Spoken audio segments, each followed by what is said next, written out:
In this video, I'm going to be giving you some of the major recent updates with immigration, including the I-944 Declaration of Self-Sufficiency, the injunction on USCIS's increase in fees, the new rule regarding premium processing, as well as a proposed change to the I-864 Affidavit. So make sure you stick around so you can get all of the latest information.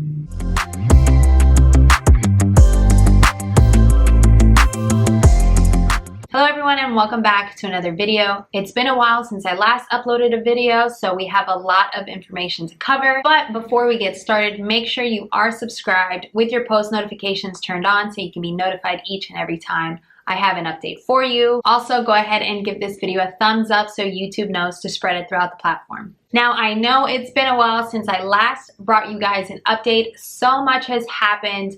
There have been so many changes, so much back and forth within the immigration community that all of us attorneys are just trying to play catch up and make sure that we're meeting the deadlines. Everybody was scrambling to get the cases filed this week before the increase in fees took effect October 2nd. Also, I'm sure you can see we are in a new setting, a new background. I am in my new office space. I want to say especially a thank you to Hugo Garcia from Florida General Counsel PA, who definitely was instrumental in making this happen. So if you are in the Florida area and you need any assistance with real estate transactions or litigation, landlord-tenant issues, real estate closings, his firm also handles a number of other matters, including family law and estate planning. So once again, if you are in the Florida area, go take a look at their website. I'll link it down below. Let's get into the first update. I'm sure you have already heard that the I-944 Declaration of Self-Sufficiency is officially back.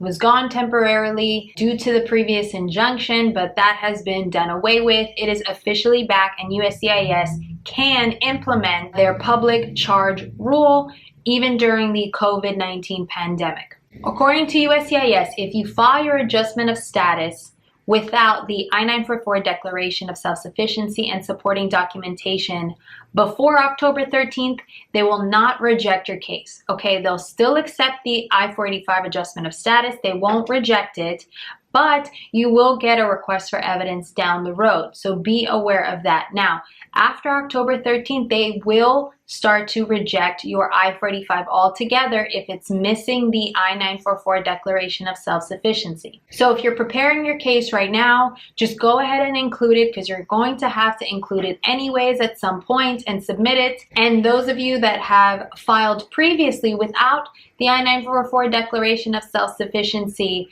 expect a request for evidence at some point in the near future. This is including the other 3 states that were not required to submit the form. So the entire injunction is completely done away with nationwide. Every single state is subject to the rule. Anyone that is applying for adjustment of status must include the I-944 Declaration of Self-Sufficiency. Next update is regarding the increase in fees. So, of course, there was a lawsuit and the judge ordered an injunction against the increase in fees that were set to take place on October 2nd. So that's great news for those of you that weren't able to meet that deadline and get your cases filed. Now you have more time to get your cases filed. However, I do caution you that we don't know what's going to happen. The whole purpose of them increasing their fees was so they can get more funds, so they can pay their employees and continue processing applications. What measures are they going to take next to decrease costs? Are we going to see an extreme delay in processing again? I'm curious to see what the aftermath is going to be.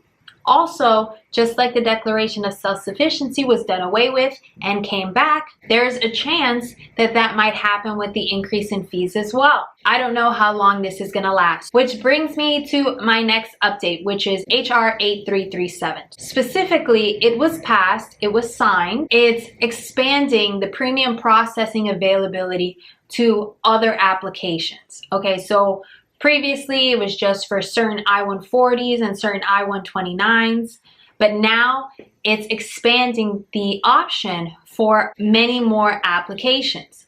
But it is also increasing the filing fee for premium processing as well.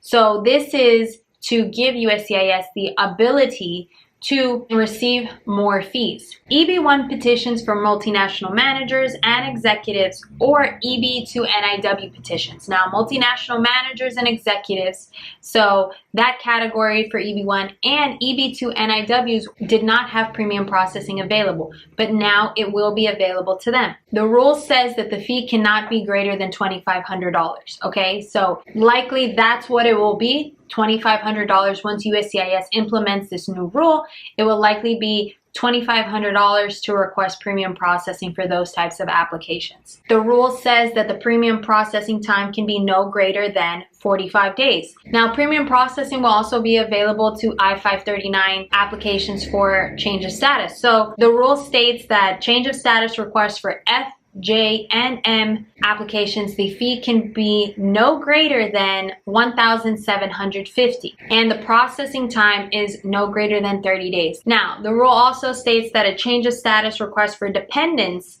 seeking E, H, L, O, P, and R, the fee cannot be greater than $1,750 as well, and processing time also cannot be greater than 30 days. So same thing. Now let's talk about the availability for premium processing for I-765 applications, the application for employment authorization. This is excellent. So many people are worried about the gap in employment authorization and how long it's taking for them to get it in the first place. So premium processing will be available to those I-765 applicants, and the fee cannot be greater than $1,750 and processing time cannot be greater than 30 days.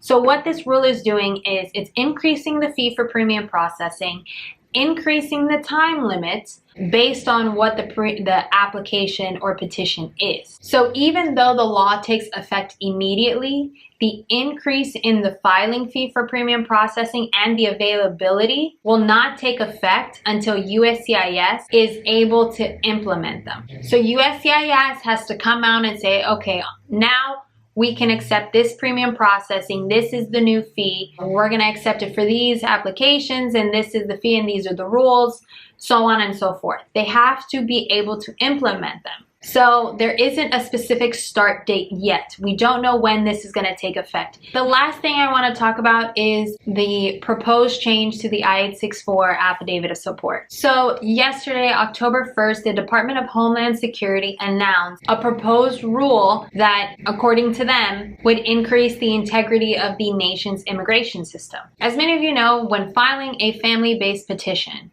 if you are the U.S. citizen, national, or lawful permanent resident that is sponsoring your family member, you are required to submit an I-864 Affidavit of Support and sponsor them. This new proposed rule would require those U.S. sponsors to provide more financial supporting documentation. The proposed rule would call for those petitioners and sponsors to also provide credit reports and credit scores, certified copies of the income tax returns for the last 3 years, and bank account information. Additionally, under the proposed rule, any petitioning sponsor who received a means-tested public benefit within the last 36 months would have to be backed by a joint sponsor who did not receive a means-tested public benefit. So this is very similar to the public charge rule, the Declaration of Self-Sufficiency for the intending immigrants. Under the proposed rule, it's going to apply to the U.S. sponsors as well. So this is a huge change. Now, once again, this is a proposed rule. It hasn't taken effect yet, but the fact that the Department of Homeland Security is already having this in the works, it's already being announced, it's definitely something to look out for. So those are the updates that I have for you. It was a lot to cover. There are numerous changes happening, constantly happening. So I will definitely keep you guys up to date as they come in. So make sure you are subscribed with your post notifications turned on by hitting that bell button so you can be notified the next time I have an update for you. Give this video a thumbs up if you appreciate these types of updates, also so YouTube knows to spread it throughout the platform. If you have any questions or requests for future videos, go ahead and leave them in the comments down below. Thank you for watching, and I'll see you in the next video.